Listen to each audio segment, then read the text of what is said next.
మీ అందరికీ దేవుని నామమున వందనాలు బాగున్నారా? ఈ రోజు దీనికి ఒక వాగ్దానం తప్పక మీ జీవితం నెరవేరాలని ప్రభుకి ప్రార్థన చేస్తున్నాను. మీరు ప్రార్థన చేయండి.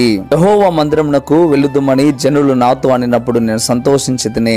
కీర్తన గ్రంథం 122వ అధ్యాయం 1వ వచనం. ప్రేమైన బిడ్డలారా, దేవుడు ఈ ఉదయకాల సమయంలో నేరుగా నీతో మాట్లాడుతున్న మాట. ఈ మాటని దావీదు తన హృదయంలో తాను ఎంతో సంతోషపడుతూ చెప్పుకున్న మాట. ఏంటి ఆ మాట అంటే, దేవుని సన్నిధికి, దేవుని మందిరానికి వెళ్దామని జనులట దావీదుతో చెప్పినప్పుడు చాలా సంతోషం వేసిందట. ప్రేమైన బిడ్డలారా, ఒకసారి ఆలోచించండి.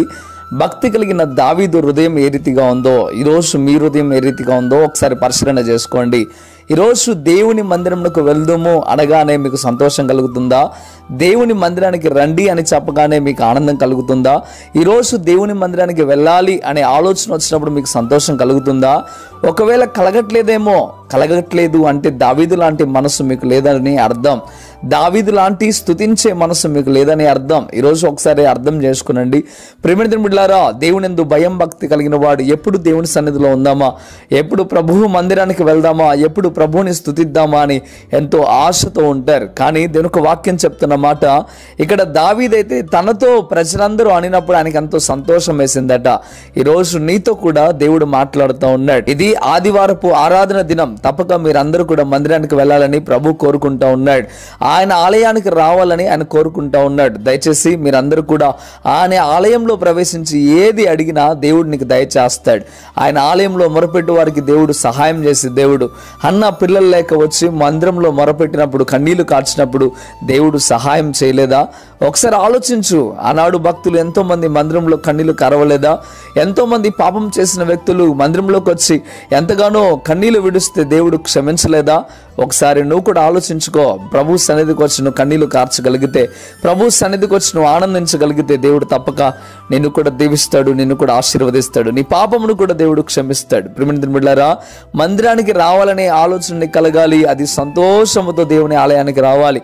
అప్పుడే దేవుడు నిన్ను తప్పక దీవిస్తాడు, దేవుడు తప్పక నిన్ను ఆశీర్వదిస్తాడు. దావీదు లాంటి మనసు ఈ వాగ్దానం వింటున్న ప్రతి బిడ్డకు కలుగును గాక. మంచిది, ప్రార్థన చేద్దాం. ప్రార్థన.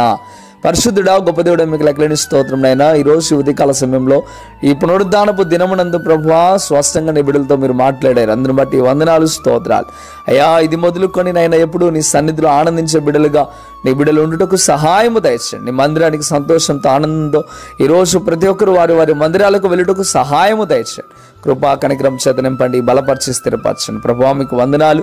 నేను స్తుతించు వారిగా, నేను గణపరచు వారిగా ఉండినట్లయితే ఎంతో మేలు, ఎంతో మనోహరం. ప్రభువా అయా, నీ బిడ్డలు ఆ రీతిగా ఉండుటకు సహాయం దయచేయమని, ప్రతి ఒక్కరు దుఃఖంతో కాదు, కష్టంతో కాదునైనా సంతోషంతో నీ ఆలయంలో ప్రవేశించగలిగిన మంచి మనసు దయచేయండి. అయా మీకు లెక్కలేని స్తోత్రం. వారందరినీ దీవించి ఆస్వాదించి కృపా కనికరం చేత నింపమని యేసయ్య నామములో అడిగి వేడుకుంటున్నాము తండ్రి. Amen, amen. మంచిది. ప్రియమైన బిడ్డలారా, ఈ వాగ్దానం ద్వారా దేవుడు మీతో మాట్లాడినట్లయితే తప్పక వీడియోని లైక్ చేయండి. అదేవిధంగా ఇంతవరకు కృపా TV India YouTube channel subscribe చేసుకోకపోతే ఎక్కడైనా మీరు సబ్స్క్రైబ్ చేయండి.